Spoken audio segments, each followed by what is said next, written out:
루터는 창세기 38장을 연구하면서 어떻게 해서 성령 하나님께서 이런 수치스러운 일을 기록하셨을까 이렇게 묻고는 자기가 대답하기를 그것은 아무도 자기의 의로움과 지혜를 자랑하지 못하게 하고 또 자신의 죄로 인하여 절망하지 않게 하려 합니다. 이렇게 얘기했습니다. 38장을 대하면서 두 가지 교훈을 잊지 마셔야 됩니다. 인간은 누구나 죄인이라는 겁니다. 하나님의 빛 앞에 나타나면 인간은 부끄러울 것 그거 하나밖에 없습니다. 유다는 어느 날 자신의 며느리 다말이 임신했다는 이야기를 듣고 화가 나서 그를 불러다가 불사를 하고 명합니다. 정죄하는 유다와 자신을 의롭고 경건하게 신앙이 좋은 것처럼 다말을 향해서 끌어내고 불사르라고 소리치고 있는 유다. 그런데 사실은 죽어야 될 죄인은 자신이었던 겁니다. 이 과부 며느리를 임신케 한 장본인은 바로 유다였기 때문입니다.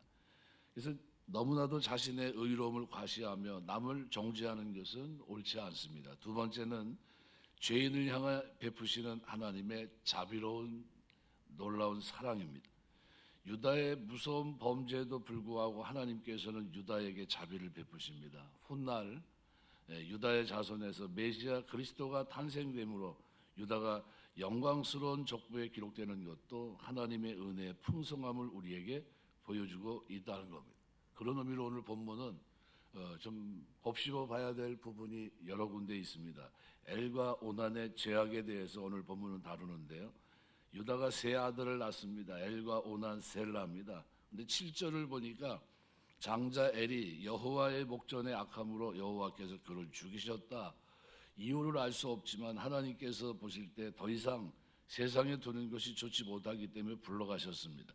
여기서 우리는 이 땅에서 장수하는 것이 하나님의 은혜 가운데 있다는 것을 알 수 있습니다. 잠언 10장 27절 말씀에 보면 여호와를 경외하는 자는 장수하느니라. 그러나 악인의 연수는 짧으니라 이렇게 되어 있어요.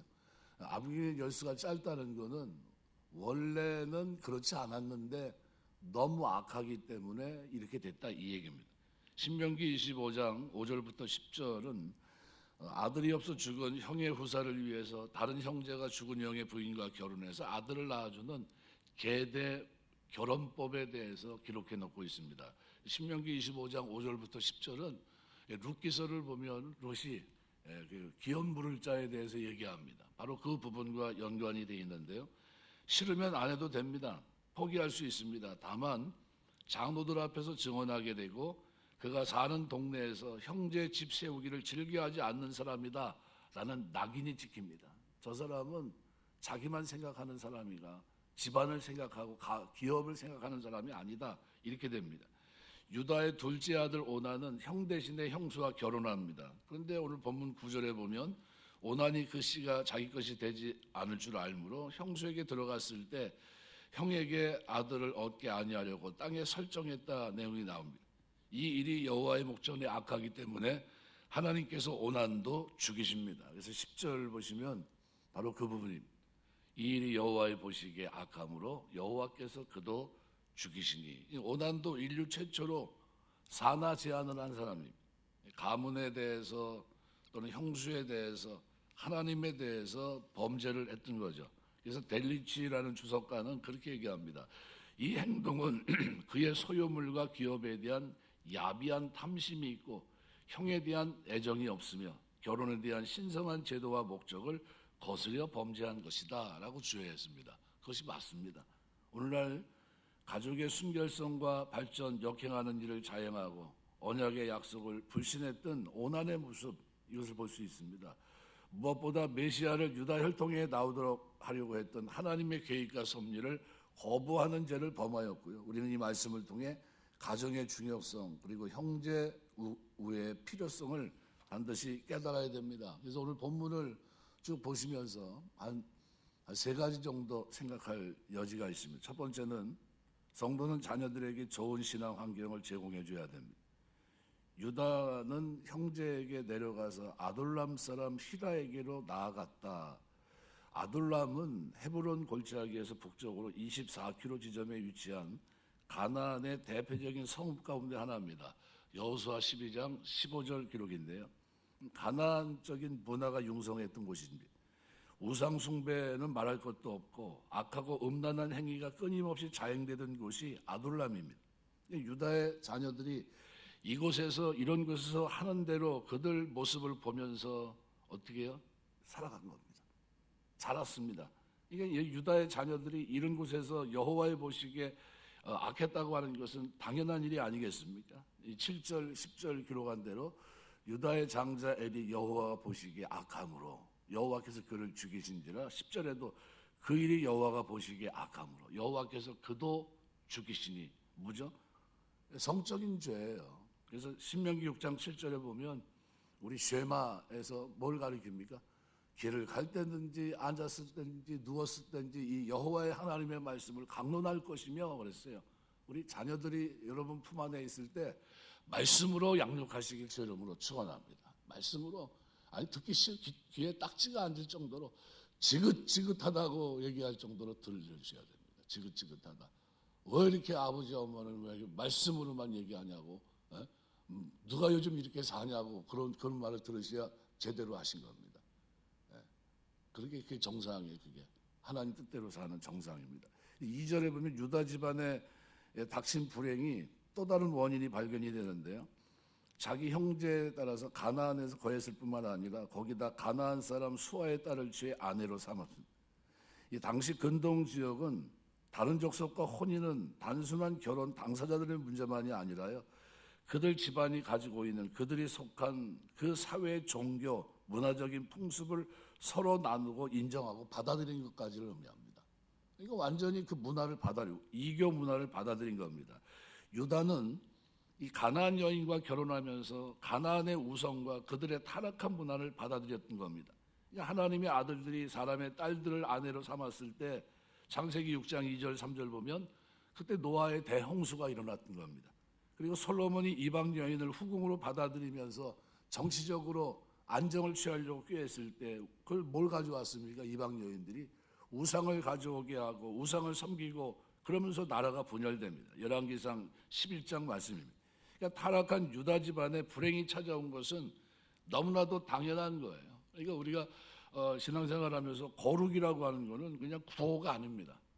이거는 그냥 우리가 하나님 백성이니까 만날 때마다 우리끼리 왜 거룩하게 삽시다 립싱크하는 그게 아니라는 거예요. 이거는 우리가 살아내야 될 삶이고 내 다음 세대도 살아날 수 있도록 도와줘야 될 하나님의 명령입니다. 내가 거룩하니 너희도 거룩할지니라.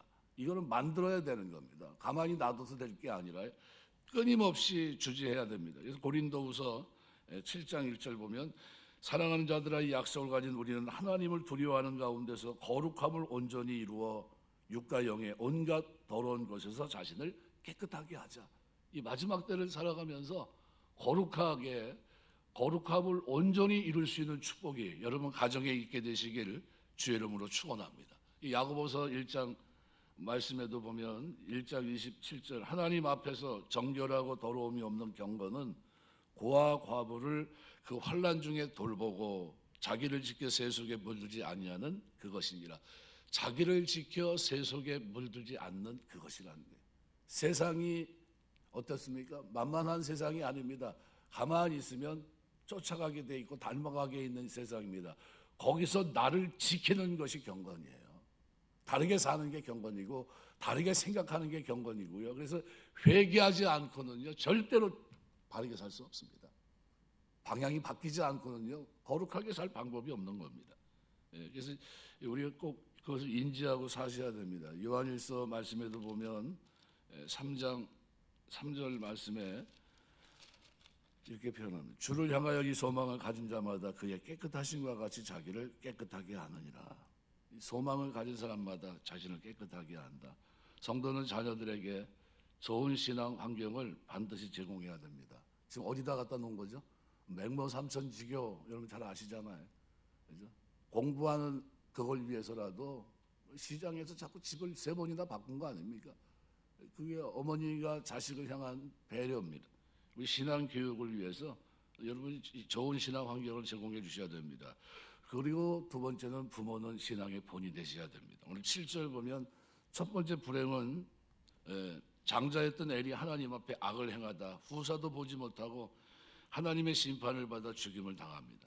어떤 악인지를 말씀하고 있지만 10절에 비추어 볼 때 성적인 범죄일 가능성이 많습니다. 왜냐하면 엘의 아버지인 유다가 며느리인 다말을 창녀로 알고 그녀와 동침하는 장면이 38장 15절에서 18절까지 기록이 되어 있습니다. 이걸 미뤄볼 때 유다는 평소에도 창녀와 관계를 가졌을 겁니다. 평소에도 그렇게 살아갔던 거예요. 그러니까 아버지 유다와 장자인 엘의 성적인 타락, 이것이 결코 우연한 일이 아니라는 겁니다. 그러니까 아버지 유다의 성적인 범죄가 그것을 보고 자란 장자 엘, 그리고 그런 토양 속에서 그것이 죄인지를 느끼지 못하는 그 환경, 거기에서 그대로 무너진 겁니다. 그러니까 이것은 부모의 말이나 행동이 자녀에게 영향을 미친다고 하는 것을 잘 보여줍니다. 그래서 교육학에서 반드시 이 얘기를 해요. 어린이의 최초의 학교는 가정이고 최초의 교사는 부모다 그랬어요. 부모는 자녀들이 그죠? 부모를 향해서 부모가 얘기한 대로 살지 않고요. 보여준 대로 삽니다. 보여준 대로. 이게 너무 중요해요. 디도서 2장 7절. 범사에 내 자신이 선한 일에 본을 보여 교훈에 부패하지 아니함을 보여주라고 표현합니다. 잠언 22장 6절. 마땅히 행할 길을 아이에게 가르치라. 그리하면 늙어도 그것을 떠나지 아니하리라. 가르치지 않고 가만히 놔두면 안 된다는 거예요. 가르치면 그 좋은 가르침 속에서 그 틀에서 벗어나지 않고 산다는 게 경건이란 틀. 여러분 신앙생활하면서 신앙의 본이 되는 믿음의 가정 되시길 주의 이름으로 축원합니다. 또 성도는 이기주의를 반드시 버려야 돼요. 9절 10절을 보면 둘째 아들 오난도 하나님의 심판을 받았습니다. 뭐 때문이죠? 똑같아요. 그런데 죽임을 당했습니다. 뭐죠? 당시 관습으로는 계대 결혼법을 아까 말씀드린 대로 형이 후사가 없이 죽으면 동생이 형수를 취하여 아이를 낳아 형의 후사를 있게 해줘야 됩니다. 이것은 하나님이 배려해 준 거거든요. 그런데 자기가 낳은 아들이 자기 후사가 아니라 형의 후사가 된다고 하는 이것을 못마땅히 여긴 오난이 이것을 거부합니다. 이것을 악하게 여기신 하나님께서 그를 죽이신 거예요. 그러니까 오난의 죽음은 뭐죠? 이기주의가 그를 죽음으로 내몰았던 겁니다. 자, 로마서 15장 1절 이렇게 말합니다. 믿음이 강한 우리는 마땅히 믿음이 약한 자의 약점을 담당하고 자기를 기쁘게 하지 아니할 것이라. 신앙은 사랑 자체가 뭐죠? 배려입니다. 상대방을 향한 배려예요. 아가페 사랑은 철저한 배려입니다. 내 중심이 아니에요. 완전히 이타주의입니다. 그래서 고린도전서 10장 24절 누구든지 자기 유익을 구하지 말고 남의 유익을 구하라 그랬어요. 그러니까 이게 신앙입니다. 믿음이 있고 신앙이 성장하고 장성한 자가 되면 누굴 돌아봅니까? 자기보다도 아직도 믿음이 없고 연약한 자들을 그리스도의 사랑으로 돌보고 그들 위해 기도하게 돼 있고요. 그리스도의 사랑을 실천하기 위해 최선을 다합니다. 이기주의, 나중심의 삶이 아니라 다른 사람을 돌아보는 삶으로 바뀝니다. 여러분이 그런 은혜가 있게 되시길 주의 이름으로 축원합니다. 그래서 성도는 이기주의를 버려야 돼요. 이거를 버렸을 때 은혜를 입는데 오늘 본문에서는 이 이기주의 이거로 인해서 어떻게 해요? 설정합니다. 결국 하나님이 이 행위도 악하기 때문에 그도 죽입니다. 근데 이 모습을 쭉 보면서 10절 말씀해 보면 세 번째는 영안이 어두워져 있는 이들의 모습이 하나님의 역사를 깨닫지 못하는 이 안타까움이 여기에 담겨 있어요. 10절 말씀에 일으키면 그 일이 여호와의 보시기에 악함으로 여호와께서 그도 죽이시니 오난의 행위가 여호와의 목전에 악했습니다. 여호와께서 그도 그의 형 엘처럼 죽이셨다고 분명히 기록합니다. 그런데 여호와의 목전에 악함으로라는 말은 7절에서도 사용된 말입니다. 다시 반복돼 사용되고 있어요. 이는 유다가 그의 큰 아들 엘이 여호와의 목전에 악함으로 죽임을 당했다는 사실조차 깨닫지 못하고 그의 둘째 아들 오난에 경고하지 않으면서 그의 둘째 아들마저도 그 악을 고치지 못한 채 죽임을 당하게 했다는 것을 간접적으로 나타내주고 있는 겁니다. 누가복음 16장에 보면 부자와 나사로 비유가 기록이 돼 있는데 부자가 죽어서 지옥이 있는 줄 몰랐는데 가니까 진짜 있고 고통 속에 있습니다. 근데 누가 생각나냐면 자기 같이 지금 세상에 살고 있는 5 형제가 그렇게 살고 있거든요. 가만 놔두면 여기 올 것 같거든요. 보나마나 불보듯 뻔한 겁니다. 그래서 나는 여기 왔지만 내 형제들은 여기 오지 않았으면 좋겠음을 고백합니다. 받아들여졌습니까? 그들에게는 세상에 있는 모세와 선지자들에게 듣고 회개한다면 여기 네가 간 곳에 가지 않고 이 나사로처럼 내 품에 안길 수 있지만 그렇지 않다면 그들도 똑같이 여기 와야 된다. 그럼 기회는 뭐 어떻게 되죠? 공평하게 지금 제공돼 있다는 거. 공평하게. 이 기회입니다. 그러니까 유다는 이 사건 이후에도 연이어 두 아들 죽음이 하나님의 징계였다는 것을 깨닫지 못합니다. 그래서 그는 셋째 아들 셀라를 염려하면서 며느리 다말과 동침하지 못하게 했던 겁니다. 이게 11절의 기록이에요.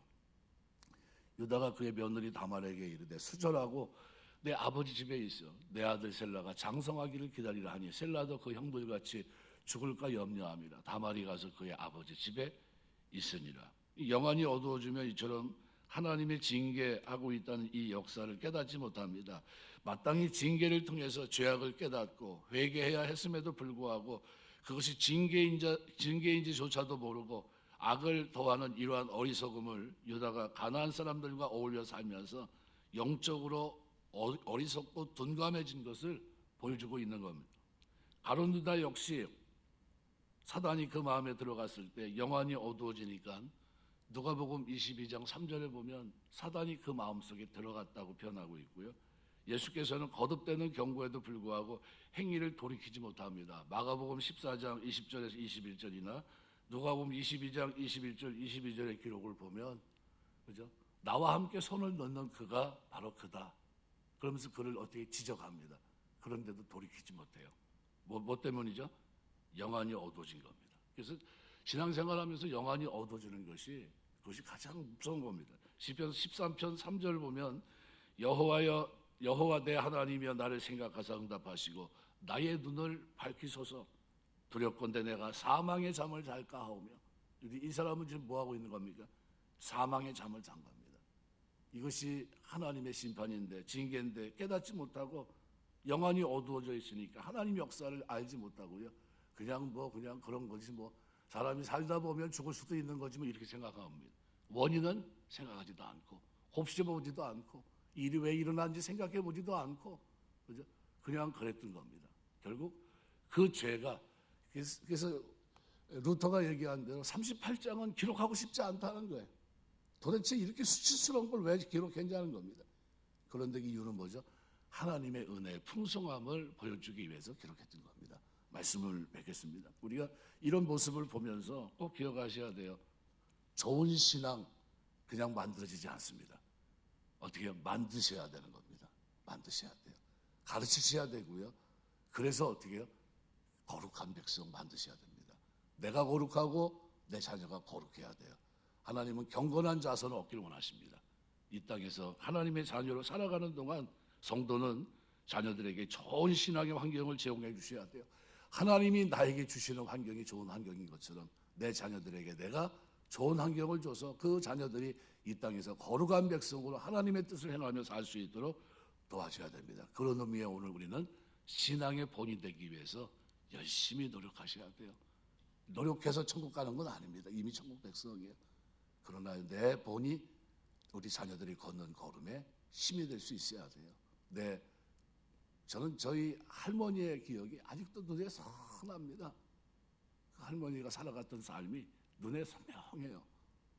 늘 기도하시고 매달려서 하나님 앞에 성경을 펴서 돋보기를 가지고 보고 계시고 경건의 시간을 혼자 집안이 얼마나 깨끗한지 몰라 할머니가 오면 그렇게 해놓고서 안 보이면 다락에 안 보면 연탄방에 신문지 깔고 방석 깔고 조용히 성경 보고 계신 그 모습이 지금도 눈에 선합니다. 여러분 신앙생활 하면서 하나님 영광 위해서 거룩한 가정 만들게 되시길 주의 이름으로 축원합니다. 기도하겠습니다. 주님은